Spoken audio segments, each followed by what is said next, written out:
Thanks to Sue and Andrew for this opportunity to ask some questions from a building surveying perspective. I think there's been a lot of discussion in the chat for the conference on a whole range of issues around building surveyors and the broader industry and how we should all be improving together. So, Andrew, I'd just like to start with you, with all those questions and comments and feedback. You've been in the role of the State Building Surveyor for just over 12 months now. So if you could, curious as to how you found the transition into the VBA and the role. You did mention a bit of that earlier this morning. And also in that time, what have you seen to be your biggest challenge that you've had to work through or are still working through?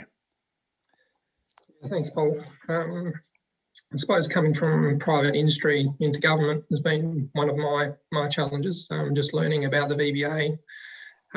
They do a lot, sort of cover a lot of territory. So it was challenging to sort of get across all the different divisions and who does what.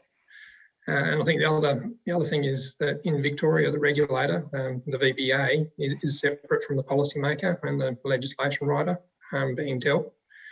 And that's taken some adjustment. I think there does seem to be a misunderstanding in industry as to VBA's role, and that there is an impression that they're responsible for the legislation and that we make the changes to those legislations. But we've got an important role to play in that. We do provide evidence to support any change and work with DELT to consider and implement those changes. So it's working through those processes and procedures that result in any changes that we might look at implementing in the legislation to gain the improvements.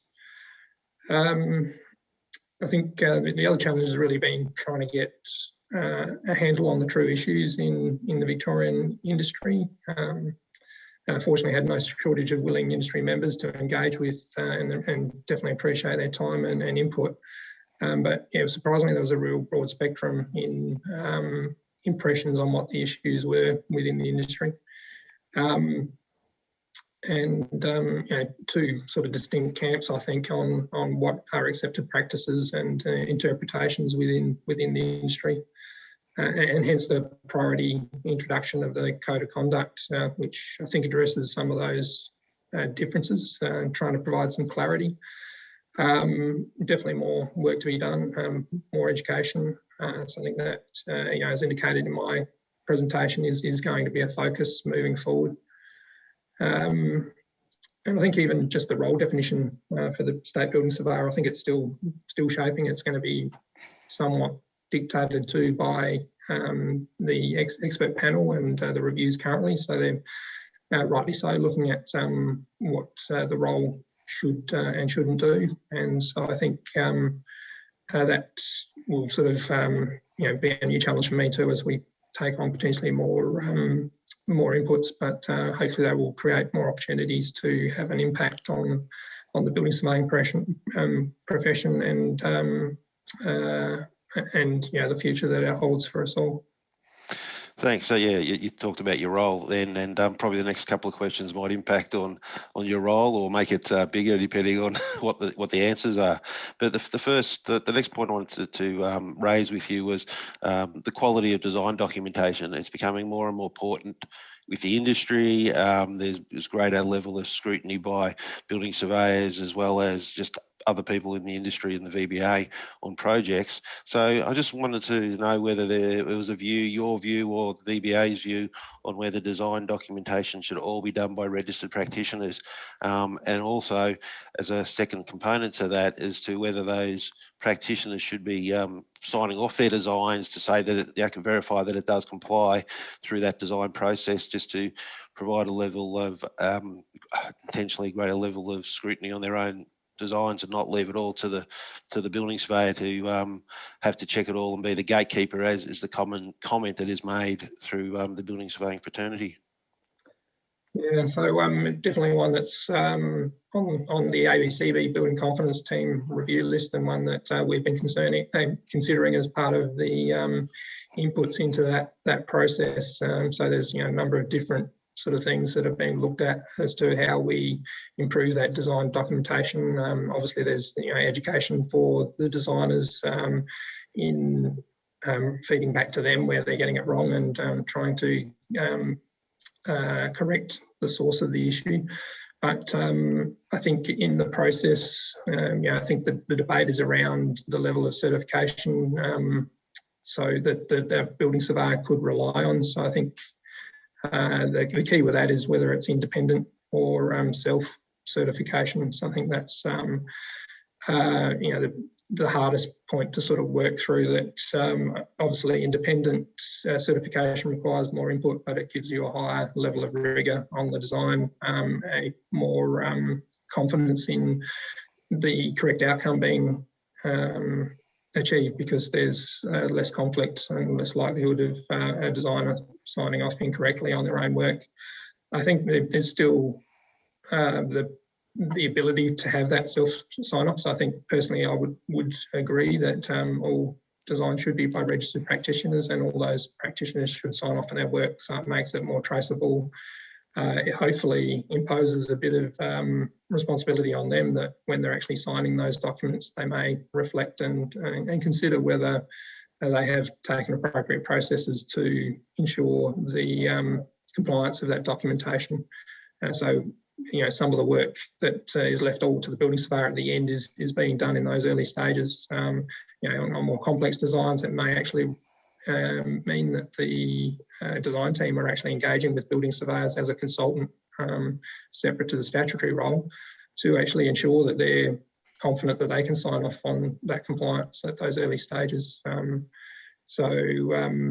think from that perspective, that self-certification does have benefits, but I think when the designs become more complex, when there's more risk in the process, then an independent certification is really the key. I think the provisions under the current legislation in Victoria allow engineers and building surveyors to sign off or provide a certificate of compliance, and the relevant building surveyor can rely on that. But that is in essence a self-certification, so there's no necessarily a requirement for independence. So there seems to have been a decision somewhere along the line that engineers were a profession that could be considered to have appropriate processes and rigour around their professionalism to self-certify.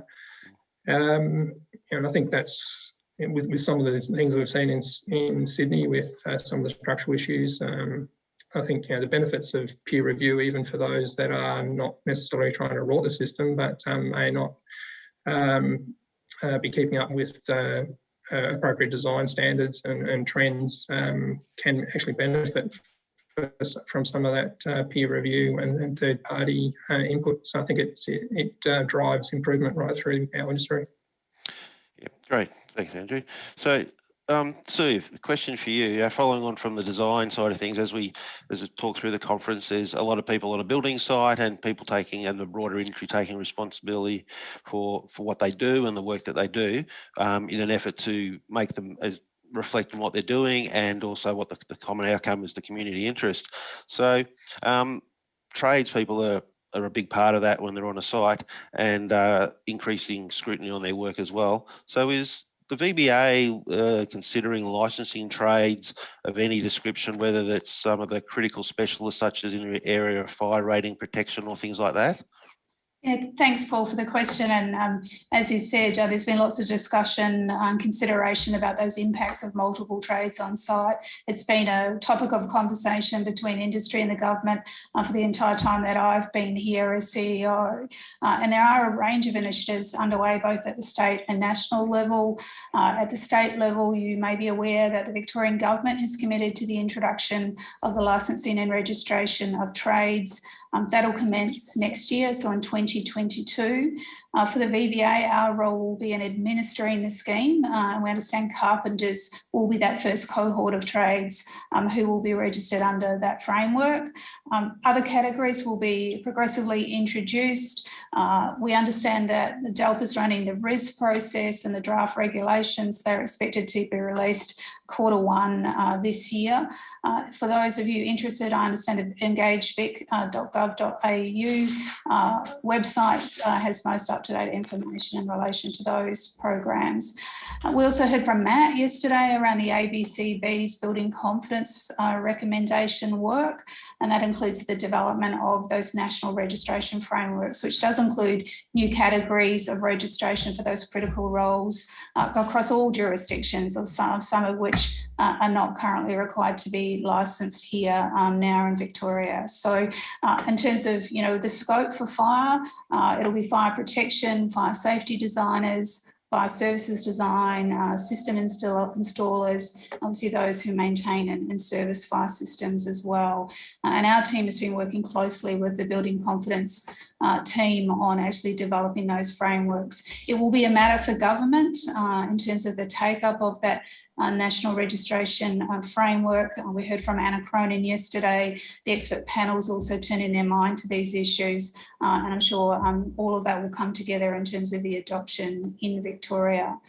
In terms of what we currently register, so we do register plumbing practitioners undertake the routine servicing of fire protection equipment. And of course, this is critical systems to the safety of those high-rise buildings and building occupants.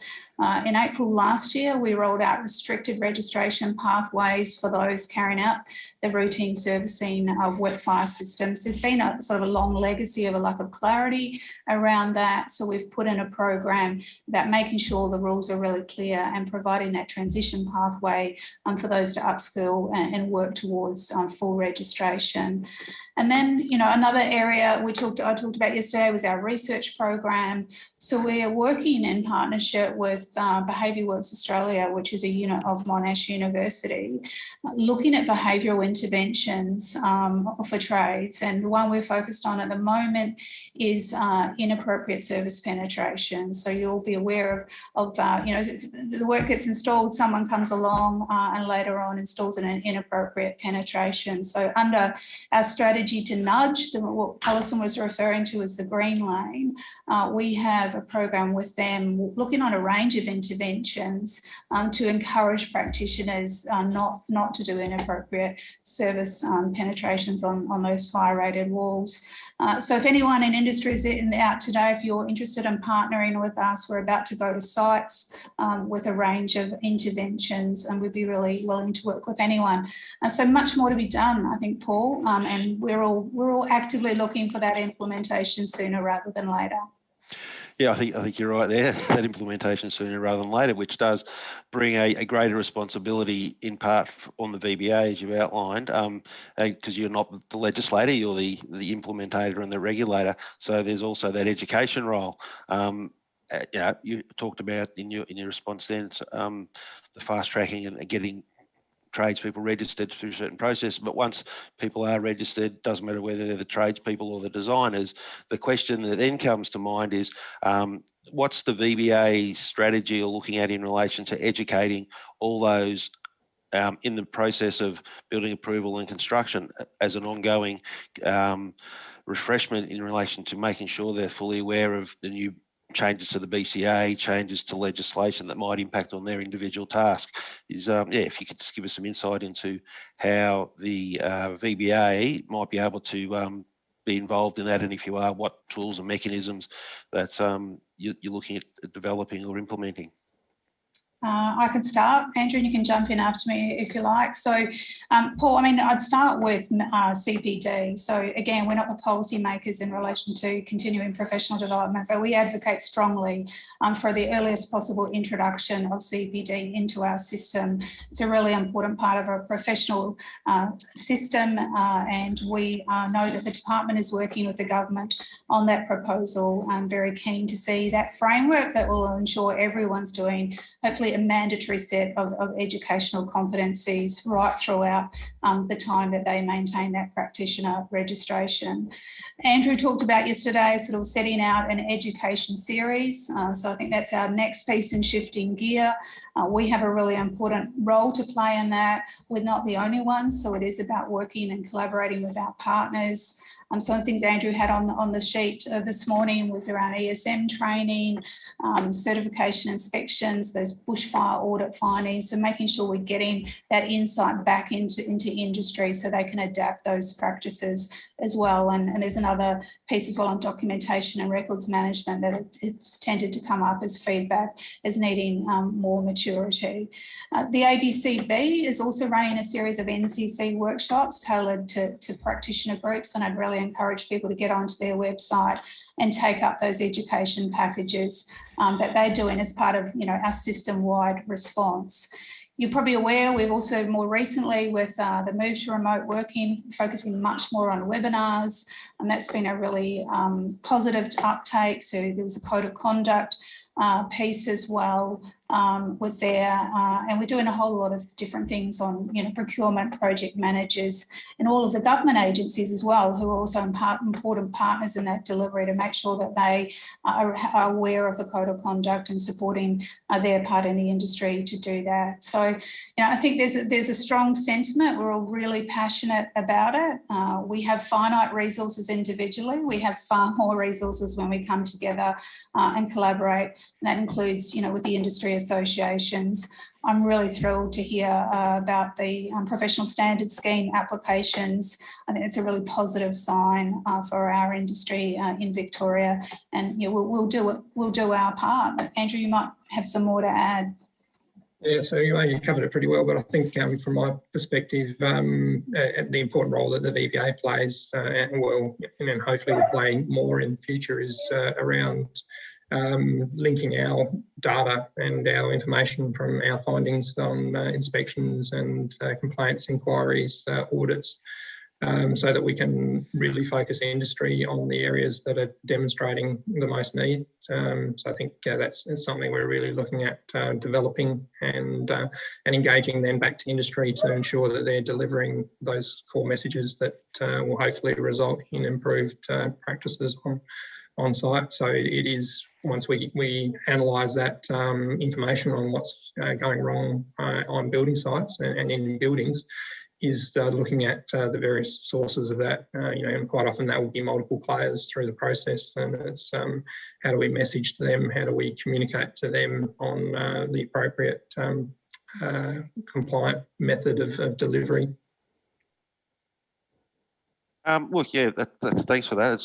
It's good to hear all the thoughts and the ideas that the VBA is doing in that regard. I just want to change tact a little bit now.